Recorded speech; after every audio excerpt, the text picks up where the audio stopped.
வணக்கம். இந்த நியூஸ் 18 தமிழ்நாடு செய்திகளை தொகுத்து வழங்குவதற்காக நான் பாலவேல் சக்கரவர்த்தி. செய்திகளை விரிவாக பார்ப்பதற்கு முன்னர் முதலில் தலைப்புச் செய்திகளை பார்க்கலாம். கைது செய்யப்பட்டு 30 நாட்கள் சிறையில் இருந்தாலே பிரதமர் முதலமைச்சரை தகுதி நீக்கம் செய்ய நடவடிக்கை. மக்களவையில் மசோதா தாக்கல் செய்தார் மத்திய அமைச்சர் அமித்ஷா. உள்துறை அமைச்சர் அமித்ஷா தாக்கல் செய்த மசோதாக்களுக்கு கடும் எதிர்ப்பு. அமித்ஷா முகத்திற்கு நேர் எதிரே மசோதாக்களை கிழித்து வீசிய எதிர்க்கட்சியினர்.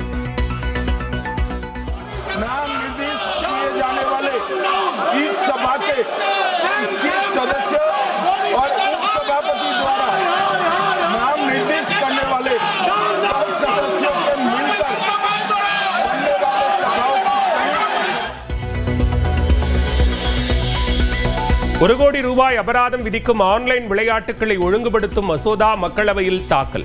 ஆன்லைனில் பணம் கட்டி சூதாடினால் 3 ஆண்டுகள் சிறை தண்டனை விதிக்கப்படும்.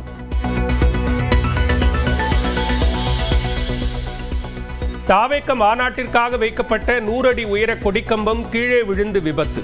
கிரேன் மூலம் நிலைநிறுத்தப்பட்ட போது சாய்ந்தது.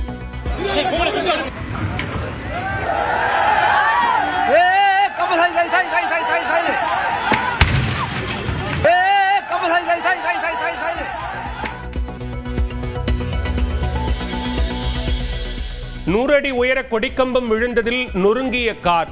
கீழே சாய்ந்த போது அலறி அடித்து ஓடிய தாவேக தொண்டர்கள்.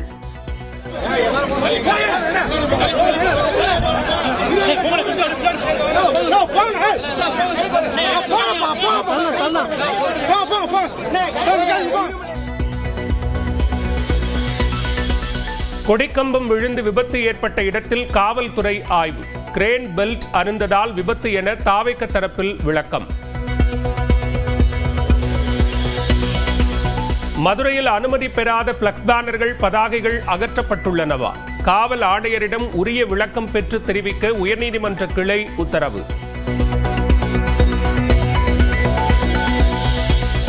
ஜெயதீபாவுக்கு வருமான வரித்துறை அனுப்பிய நோட்டீஸுக்கு இடைக்கால தடை. ஜெயலலிதாவின் வருமான வரி பாக்கியான 36 கோடியை செலுத்தக் கோரியது குறித்த வழக்கில் உத்தரவு. மதுரை மாநகராட்சியில் 10 ஆண்டுகால சொத்து வரி முறைகேட்டை விசாரிக்க அதிமுக எதிர்ப்பு. தவறு நடந்திருந்தால் விசாரிப்பதில் தவறு என்ன என உயர்நீதிமன்ற மதுரை கிளை கேள்வி.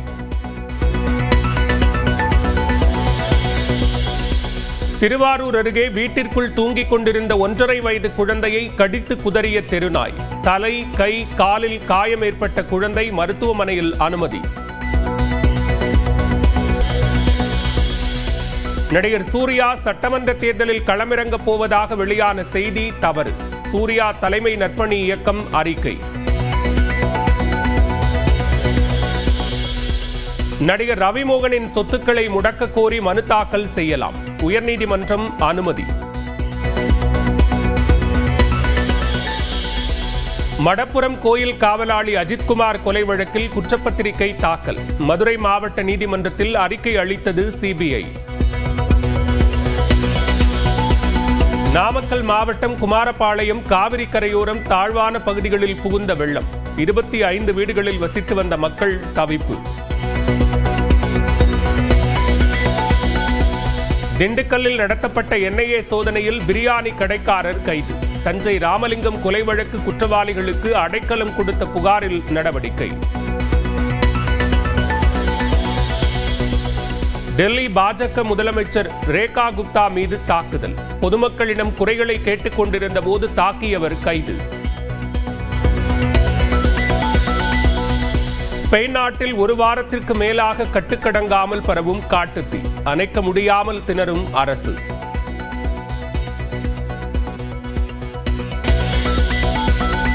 கைது செய்யப்பட்டு 30 நாட்கள் சிறையில் இருந்தாலே பிரதமர் முதலமைச்சரை தகுதி நீக்கம் செய்ய நடவடிக்கை.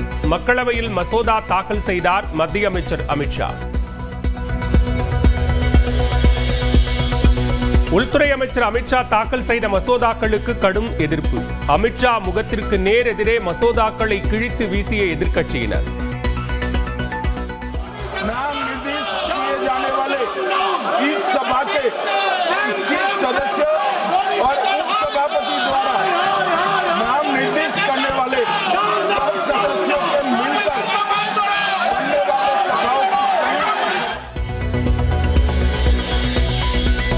1 கோடி ரூபாய் அபராதம் விதிக்கும் ஆன்லைன் விளையாட்டுகளை ஒழுங்குபடுத்தும் மசோதா மக்களவையில் தாக்கல். ஆன்லைனில் பணம் கட்டி சூதாடினால் 3 ஆண்டுகள் சிறை தண்டனை விதிக்கப்படும்.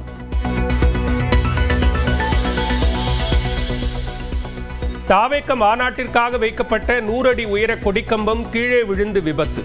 கிரேன் மூலம் நிலைநிறுத்தப்பட்ட போது சாய்ந்தது.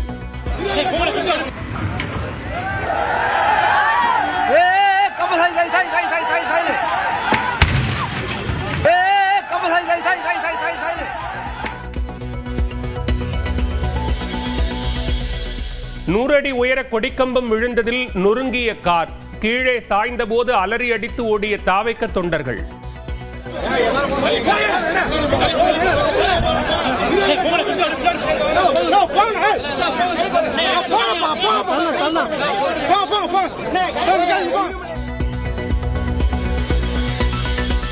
கொடிக்கம்பம் விழுந்து விபத்து ஏற்பட்ட இடத்தில் காவல்துறை ஆய்வு.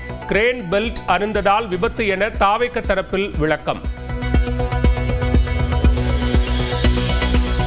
மதுரையில் அனுமதி பெறாத பிளக்ஸ் பேனர்கள், பதாகைகள் அகற்றப்பட்டுள்ளனவா?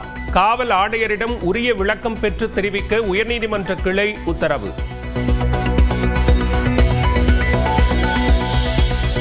ஜெயதீபாவுக்கு வருமான வரித்துறை அனுப்பிய நோட்டீஸுக்கு இடைக்கால தடை. ஜெயலலிதாவின் வருமான வரி பாக்கியான 36 கோடியை செலுத்தக் கோரியது குறித்த வழக்கில் உத்தரவு. மதுரை மாநகராட்சியில் 10 ஆண்டுகால சொத்து வரி முறைகேட்டை விசாரிக்க அதிமுக எதிர்ப்பு. தவறு நடந்திருந்தால் விசாரிப்பதில் தவறு என்ன என உயர்நீதிமன்ற மதுரை கிளை கேள்வி.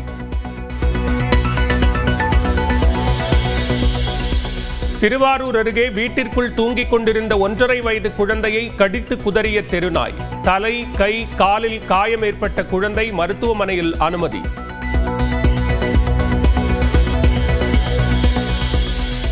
நடிகர் சூர்யா சட்டமன்ற தேர்தலில் களமிறங்கப் போவதாக வெளியான செய்தி தவறு. சூர்யா தலைமை நற்பணி இயக்கம் அறிக்கை. நடிகர் ரவிமோகனின் சொத்துக்களை முடக்க கோரி மனு தாக்கல் செய்யலாம். உயர்நீதிமன்றம் அனுமதி. மடப்புரம் கோயில் காவலாளி அஜித்குமார் கொலை வழக்கில் குற்றப்பத்திரிகை தாக்கல். மதுரை மாவட்ட நீதிமன்றத்தில் அறிக்கை அளித்தது சிபிஐ. நாமக்கல் மாவட்டம் குமாரபாளையம் காவிரி கரையோரம் தாழ்வான பகுதிகளில் புகுந்த வெள்ளம். 25 வீடுகளில் வசித்து வந்த மக்கள் தவிப்பு. திண்டுக்கல்லில் நடத்தப்பட்ட என்ஐஏ சோதனையில் பிரியாணி கடைக்காரர் கைது. தஞ்சை ராமலிங்கம் கொலை வழக்கு குற்றவாளிகளுக்கு அடைக்கலம் கொடுத்த புகாரில் நடவடிக்கை. டெல்லி பாஜக முதலமைச்சர் ரேகா குப்தா மீது தாக்குதல். பொதுமக்களிடம் குறைகளை கேட்டுக் கொண்டிருந்த போது தாக்கியவர் கைது. ஸ்பெயின் நாட்டில் 1 வாரத்திற்கு மேலாக கட்டுக்கடங்காமல் பரவும் காட்டுத்தீ. அணைக்க முடியாமல் திணறும் அரசு.